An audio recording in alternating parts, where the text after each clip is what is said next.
6ஆம் வகுப்பு 3ஆம் பருவத்தில் 2வது பாடத்தில் இருக்கக்கூடிய செய்யுள் பகுதி தான் பார்க்க போகிறோம். பராபரக்கண்ணி. அற இலக்கியங்கள் நம் முன்னோர்களின் வாழ்க்கை அனுபவங்களை உள்ளடக்கியவை. அவை வாழ்வியல் நெறிகளையும் ஒழுக்கங்களையும் விளக்குபவை. நம் தமிழ் இலக்கியங்கள் காட்டும் வாழ்வியல் நெறிகள் உலகம் முழுமைக்கும் பொதுவானவை. அற இலக்கியங்கள் கூறும் கருத்துக்களை வாழ்வதே சிறந்த வாழ்வு. அவற்றை நாம் பின்பற்றுவோம், வாழ்வை வளமாக்குவோம். ஸோ அற இலக்கியங்கள் அப்படிங்கிறது நம்மளுடைய முன்னோர் வாழ்க்கை அனுபவங்களை உள்ளடக்கினதாக இருக்குது. ஸோ அவங்க வாழ்க்கையோட நெறி என்னது, ஒழுக்கங்கள் என்னென்னது அப்படின்னு நமக்கு விளக்கக்கூடியதாக இருக்குது. நம் தமிழ் இலக்கியங்கள் காட்டும் வாழ்வியல் நெறிகள் உலகம் முழுமைக்கும் பொதுவானதாக இருக்குது. அற இலக்கியங்கள் கூறும் கருத்துக்களை கடைப்பிடித்து வாழ்கிறது தான் சிறந்த வாழ்வு. அதை நாம் பின்பற்றுவோம், வாழ்வை வளமாக்குவோம் அப்படின்னு சொல்லியிருக்காங்க. தம்முயிர் போல் எவ்வுயிரும் தானென்று தண்டருள்கூர் செம்மையருக்கு ஏவல் என்று செய்வேன் பராபரமே. அன்பர் பணி செய்ய எனை ஆளாக்கி விட்டுவிட்டால் இன்பநிலை தானே வந்து எய்தும் பராபரமே. எல்லாரும் இன்புற்று இருக்க நினைப்பதுவே அல்லாமல் வேறொன்றும் அறியேன் பராபரமே. தாயுமானவர். ஸோ இந்த லாஸ்ட் லைன் ரொம்ப அழகா இருக்கு.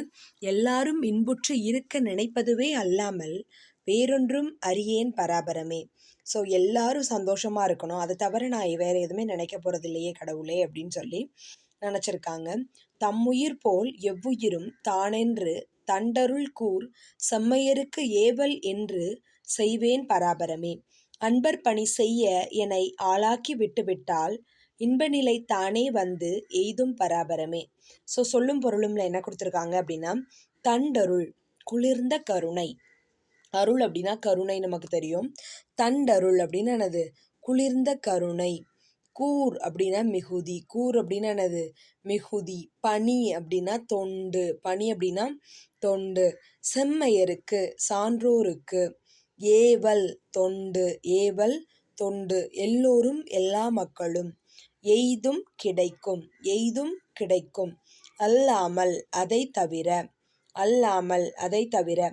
பராபரமே மேலான பொருளே. ஸோ பராபரமே என்னது, மேலான பொருளே. ஏவல்னா என்னது, தொண்டு. தண்டருள் குளிர்ந்த கருணை. கூர் மிகுதி. செம்மையருக்கு சான்றோருக்கு.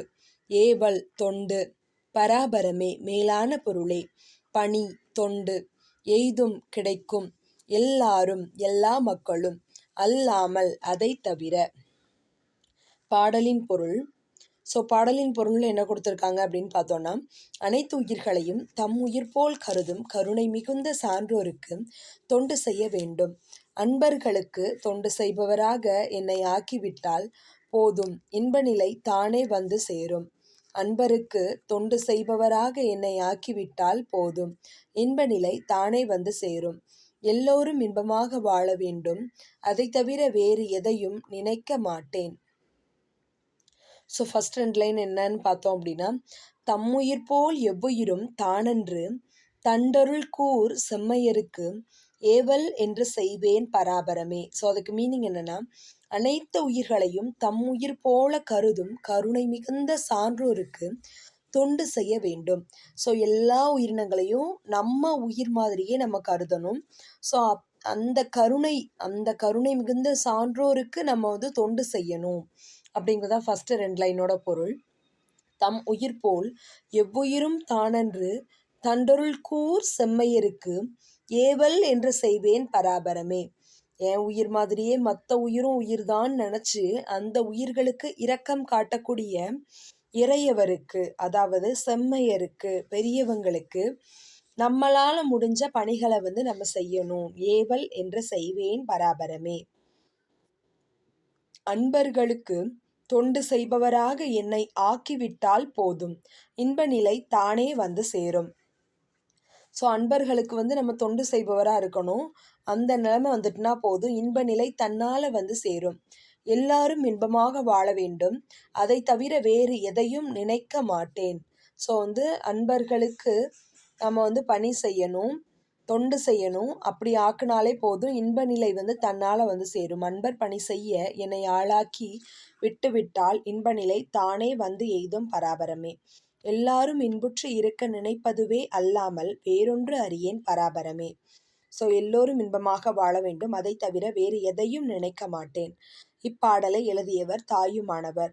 திருச்சியை ஆண்ட விஜய ரகுநாத சொக்கலிங்கரிடம் தலைமை கணக்கராக பணிபுரிந்தவர் தான் இந்த தாயுமானவர். யாருக்கிட்ட? திருச்சியை ஆண்ட விஜய ரகுநாத சொக்கலிங்கரிடம் தலைமை கணக்கராக பணிபுரிந்தவர். இப்பகுதி தாயுமானவர் பாடல்கள் என்னும் நூலில் உள்ளது. இந்நூலை தமிழ் மொழியின் உபநிடதம் என போற்றுவர். இப்பாடல்கள் பராபரக்கண்ணி என்னும் தலைப்பில் உள்ளன. கண்ணி என்பது 2 அடிகளில் பாடப்படும் பாடல் வகை. ஸோ இந்த பகுதி தாயுமானவர் பாடல்கள் அப்படிங்கிற நூலில் இடம்பெற்றிருக்கு. இந்நூலை தமிழ் மொழியின் உபநிடதம் அப்படின்னு சொல்லி போற்றுவாங்க. இப்பாடல்கள் பராபர கண்ணி அப்படிங்கிற தலைப்பில் இருக்கு. கண்ணி அப்படிங்கிறது 2 அடிகளில் பாடப்படக்கூடிய பாடல் வகையை தான் நம்ம கண்ணி அப்படின்னு சொல்கிறோம்னு சொல்லியிருக்காங்க. ஸோ தம் கூட்டல் உயிர், தம் உயிர் அப்படிங்கிறது தான் இதுக்கு கரெக்டான ஆன்சர். தம் உயிர் ஃபர்ஸ்ட் ஆப்ஷன். இன்புற்று கூட்டல் இருக்க, இன்புற்றிருக்க, இன்புற்றிருக்க. தானென்று, தான் கூட்டல் என்று. சோம்பல் என்னும் சொல்லுக்கு பொருத்தமான எதிர்ச்சொல் சுறுசுறுப்பு. ஸோ இதில் தம் கூட்டல் உயிர், தம் உயிர். இன்புற்று கூட்டல் இருக்க, இன்புற்றிருக்க. தானென்று, தான் கூட்டல் என்று. சோம்பல் என்னும் சொல்லுக்கு பொருத்தமான எதிர்ச்சொல் சுறுசுறுப்பு.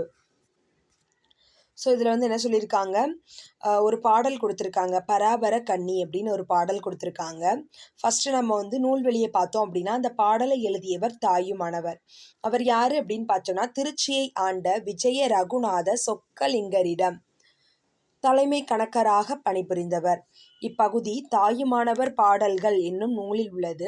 இந்நூலை தமிழ் மொழியின் உபநிடதம் என போற்றுவர். இந்த மொழி எப்படி போற்றுறாங்க? இந்த நூலை தமிழ் மொழியின் உபநிடதம் அப்படின்னு சொல்லி போற்றுறாங்க. இந்த நூலை தமிழ் மொழியின் உபநிடதம் என போற்றுவர்.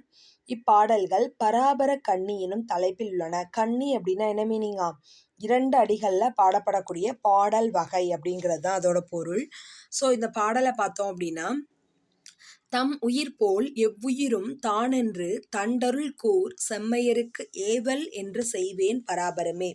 என்னோட உயிர் எவ்வளோ இம்பார்ட்டன்ஸோ அதே மாதிரி தான் மற்ற உயிரும் அப்படின்னு யார் நினச்சி அருள் புரிகிறாங்களோ அந்த அருள் புரியக்கூடிய செம்மையருக்கு என்னால் முடிஞ்ச தொண்டை நான் செய்யணும் பராபரமே அப்படின்னு கடவுள்கிட்ட ஃபஸ்ட்டு ப்ரேயரை வைக்காங்க. அதாவது மற்ற உயிர்களுக்கு இரக்கம் காட்டக்கூடிய கருணை மிகுந்த சான்றோர்களுக்கு என்னால் இயன்ற தொண்டை நான் என்ன செய்யணும் அப்படிங்கிறதான் ஃபஸ்ட் லைன்.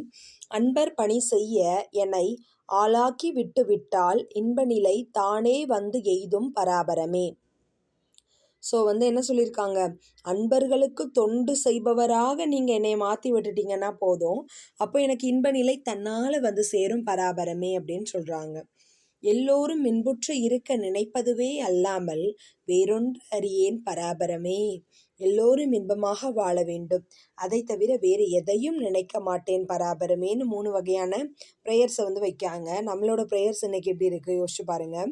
ஆனால் இங்கே தாயுமானவருடைய ப்ரேயர் எல்லா உயிர்களையும் என்னோட உயிர் மாதிரியே யார் ஒருத்தர் போற்றி வணங்குறாங்களோ அந்த கருணை மிகுந்த சான்றோருக்கு நான் பணி செய்யணும், தொண்டு செய்யணும் அப்படின்னு ஃபஸ்ட்டு ப்ரேயரும், அன்பர்களுக்கு தொண்டு செய்பவராக நான் மாறினாலே போதும், இன்ப நிலை தன்னால் சேரும். அதே தான் நம்மளோட ப்ரேயருமா இருக்கு. இன்னைக்கு ஏழைகளுக்கு நம்மளால் முடிஞ்ச உதவியை செய்யக்கூடிய பணி நமக்கு சேரணும் அப்படிங்கிறது தான்.